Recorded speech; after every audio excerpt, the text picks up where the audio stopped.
Nieko nelaukiam, gyvenam šią dieną ir viskas. Jeigu patinka, bučiuojamės, nepatinka, nesibučiuojam. Labas, čia Certified Crush ir mes per 60 sekundžių pasižiūrėsim, ar ši kandidatė yra for relationship ar labiau situationship. Labas. Labukas. Koks tavo vardas? Gret. Būna irgi gyvenime netokių nefainų pasimatymų, iš kurio, nežinau, norėjai pabėgti arba pabėgai.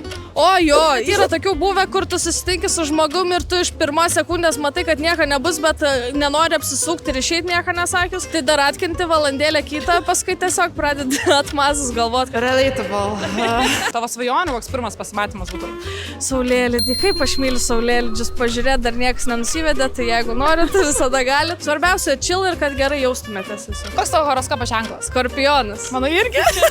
Geriausia kaip savo savybę, kaip skorpionės. Ištikimybė, užsispyrimas, savarankiškumas. Kas tau kitame svarbu? Kad būtų taip pat ištikimas, atsidavęs, šeiminiškas. Suvaibinat, viskas fainai, pirmo pasimatymo metu bučinys, ar lauki, nežinau, antro, trečio? Nieko nelaukiam, gyvenam šią dieną ir viskas. Jeigu patinka, bučiuojamės, nepatinka, nesibučiuojam.